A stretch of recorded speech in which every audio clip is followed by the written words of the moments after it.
6, 9, 12, 15, 18. 45 and 18. 8 and 5 is 13. And that's 2 10s is 63. In this video, we are going to look at Combo Clash, a game of crazy combos with rounds of multiplication. Let's find out how the game plays. If your family players enjoy combat-themed games and tactical strategy, Combo Clash is a no-brainer because of all the math that you can squeeze into this little box. Players have to master 8 unique animal abilities to form their best combinations to score the most points.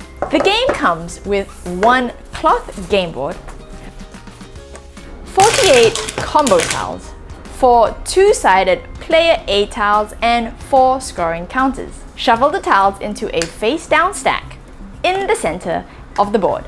Draw 4 random tiles to place face up in each corner, and a starting hand of 5 tiles for each player. Players score points at the end of each turn by combining the total number of one type of identical tile contiguous to each other. There are 8 different kinds of tiles, and each creature type has a unique action associated. You activate those once the tiles are played onto the game board. The Wolf's special action gives you points for tiles in your hand. 2 points. Playing the Raven will allow you to call its allies by drawing 1 tile into your hand. The Kangaroo's ability can kick any tile on the board to 1 empty adjacent space. The Snake's special action is to hypnotize another creature tile by replacing it on the board. The Alligator allows you to flip 1 or 2 tiles anywhere on the board, face down, and gain 1 for each point. The Vulture's ability is to flip a face down tile back face up. When the Gorilla enters the clash, players can discard all tiles in their hand and draw back the same number. And the Chameleon has no special ability on its own, but it is an excellent mimic to any animal that it is contiguous to when forming a combo. On your turn, you play as many tiles as you wish, but you must play at least 1. You can also score 1 and only 1 combo during a player's turn. 6, 9, 12, 15, 18, 21 points. If the board becomes full at any point during a player's turn, all face-down tiles are discarded. And when the draw pile is exhausted, a new one is created by shuffling all the discard piles back into the center. Combo Clash is won by the most points, so players are encouraged to create large combos as possible. Those points are essentially calculated by multiplication or repeated addition. 12, 14. Every round, players have to work out how to lay down the most and best combination of tiles for their combo, which creature best suits their hand, and then they have to multiply that for each time they want to choose. If there are 3 gorillas on the board and a player had 2 more, how many points could that get them? What if they tried playing a chameleon next to 4 ravens instead? Which one would get the most points? I really like that there are 8 and only 8 rules from which this whole game is set up.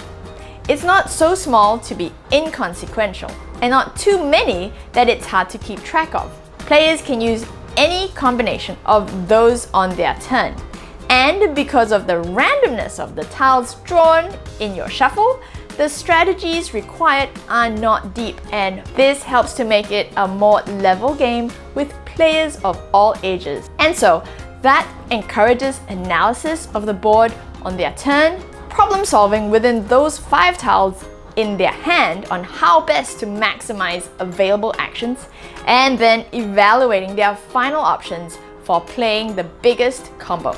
Now, the cloth game board has gotten a lot of flack. The cloth folds create ridges, which was a little annoying when playing tiles on the board on them. Not only was there so little traction between the scoring counters and the cloth, the counters tended to slide on either side of the ridge, making it so hard to keep track of everyone's score.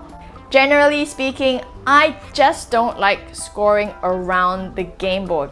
Even for games like Ticket to Ride. At some point, it is farthest away from a player. And it is then so easy to bump the scoring counters when they are reaching on the other side. So we did away with that scoring on the game board altogether. Instead, we opted to keep track using a running score. This is one of my favorite ways for scoring, as I've explained in earlier videos. This way encourages mental math. With your current score, you add up your points gained in this round. And then you just notate that on the paper. 3 and 3. This is until you get the answer in such a short time. Okay, go. 3. Let's count by 3. Okay, sure. 3, 6, 9, Good, 12, good, 15, good. 18. Very good. So, what is 18 and 34? But let's count by 3. Yeah, but what is 18 and 34? I know what it is, 34. Yeah. First, match. 34, subtract 2. 34, subtract 2. 32. Okay. And after that, 32 add 10. Yes. That makes 42. But I also had the 18, the 10 from there, so it makes 52. Yeah.